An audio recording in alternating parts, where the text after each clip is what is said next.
Mbak,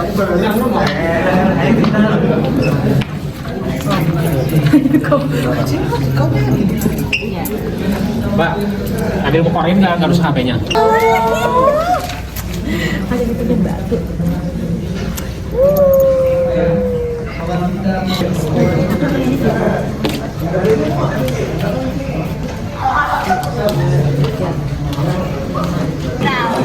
Ada Mbak Weni guys, Zurisang itu ada ini cantik sekali guys.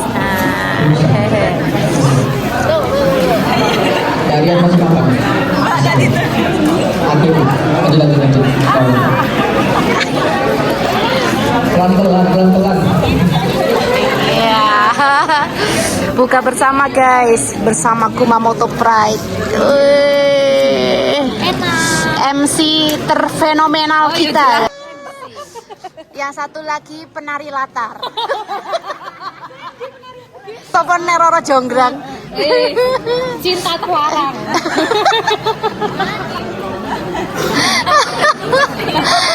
Tolong.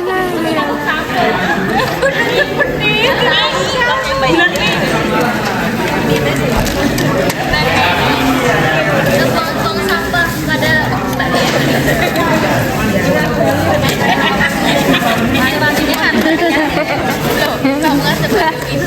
Dinda. tinggalan dalam Mbak. Oh ya penting kunci.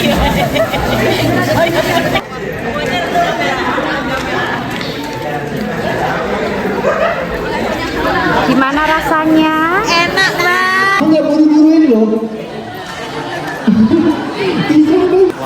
Selamat berbuka puasa. Ya, sama berbuka puasa dan selamat ulang tahun. Dan selamat berbuka puasa buat teman-teman khususnya yang ada di Kumamoto Jepang. Tetap semangat walaupun kita ada di negara minoritas, kita pasti bisa. Allahu Akbar. Ayo.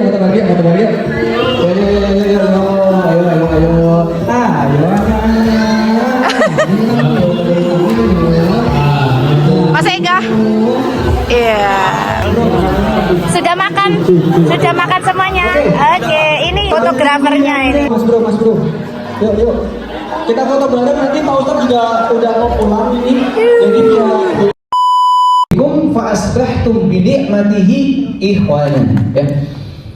Wa'tasimu bihablillahi jami'an, dan berpegang teguhlah kalian dengan tali Allah. Maksudnya kita suruh bergandengan tangan, saling membahu, saling berpegangan, ya. Dengan apa?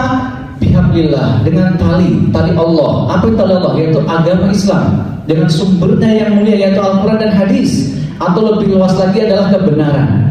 Kenapa diibaratkan atau dikatakan tali? Tali itu sebagai simbol karena penghubung, ya. Seseorang ketika ingin menjadi hamba Allah yang sempurna, bisa sampai kepada Allah, dekat dengan Allah, mau tidak mau dia harus menjadi seorang muslim dulu. Baru dia akan dekat kepada Allah. Dia akan menjadi hamba yang sempurna. Bahkan pada akhirnya dia akan masuk surga Allah Taala setelah mereka adalah menjadi seorang muslim. Seperti itu, ya. Kemudian wala tafarraqu, dan janganlah kalian bercerai-berai, karena bercerai-berai itu akan merugikan kita, ya. Kita sebagai seorang muslim, terutama kita di sini dengan jumlah yang sedikit, tidak sepatutnya kita bercerai-berai. Selama kita masih dalam bingkai keislaman, kita harus saling membahu, mempererat ukhuwah, dan mempertali saudara kita harus diperkuat lagi supaya kita tetap kuat dan Islam pun semakin berkembang. Seperti itu, ya.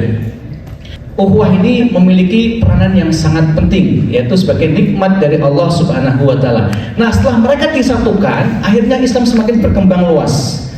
Kemudian iman mereka pun semakin kuat. Bahkan terjadilah kemudian akhirnya perang yang pertama, perang Badar, perang Khandaq, perang Uhud dan lain sebagainya. Itu setelah mereka bersatu, ya. Dan pada akhirnya setelah Rasulullah wafat pun diteruskan oleh para sahabat untuk berdakwah terus mensiarkan Islam. Bahkan sampai pada zaman Umar bin Khattab, yaitu khalifah yang kedua, itu sampai Islam itu menguasai 2/3 bumi. Bayangkan, sampai ke Eropa segala itu sampai ke sana. Gitu, ya. Ini atas mereka. Setelah bersaudara, ternyata Islam semakin kuat, iman semakin kuat, gitu, ya. Sehingga di sini bisa kita simpulkan, kalaulah seandainya saat itu Rasulullah SAW tidak mempersaudarakan para sahabatnya, Rasulullah berpikir hanya Islam untuk dirinya sendiri, iman cukup buat saya saja, orang lain tidak perlu, maka bisa jadi hari ini kita tidak bisa mengenal Islam. Islam sudah selesai di saat itu saja. Tidak ada estafeta perkembangan Islam jika tidak ada namanya ukhuwah. Seperti itu ya, itu pentingnya ukhuwah. Maka kita pun hari ini harus bersyukur kita bisa mengenal Islam karena perjuangan ukhuwah yang sudah dilakukan oleh para pendahulu kita. Maka hari ini kita pun punya tugas yang sama. Kita harus terus mempererat ukhuwah kita, menjalin hubungan sesama kaum muslimin, jangan pernah bercerai-berai ya. Perbedaan sekecil apapun kita tutup rapat-rapat, jangan pernah kita bicarakan dan pernah kita munculkan.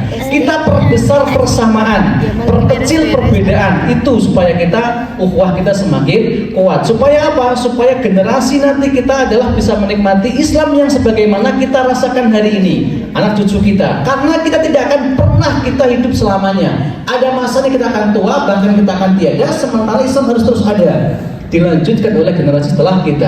Maka mau nggak mau kita harus memperkerat ukhuwah. Terlebih kita hidup di kondisi yang kita jumlahnya sedang sedikit, seperti itu ya. Itu yang pertama. Kemudian yang kedua adalah pentingnya ukhuwah, yaitu bahwa ternyata antara ukhuwah dan iman atau Islam itu adalah sesuatu yang tidak bisa dipisahkan. Seperti ibarat adalah satu keping mata uang, antara kanan kiri itu tidak bisa dilepas ya.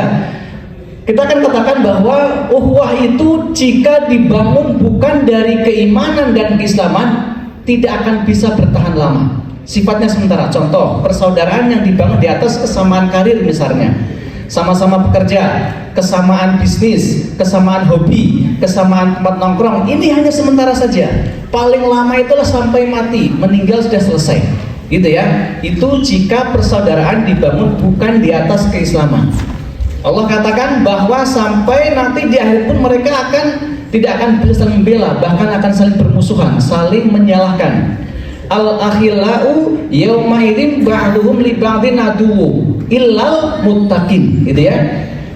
Persaudaraan, teman akrab hari itu akan saling menyalahkan, saling bermusuhan antara satu yang lain, kecuali ilal muttaqun, orang-orang yang bertakwa. Orang-orang yang bertakwa dan beriman itu ketika bersaudara di atas keimanan, mereka akan kekal. Sementara yang selain itu akan terputus hingga sampai kematian, bahkan di akhirat akan saling menyalahkan.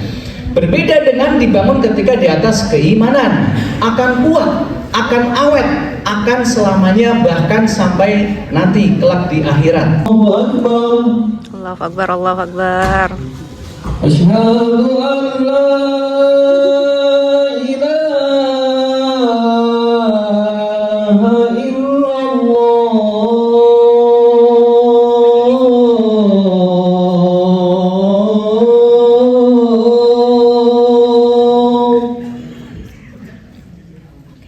Asyhadu an la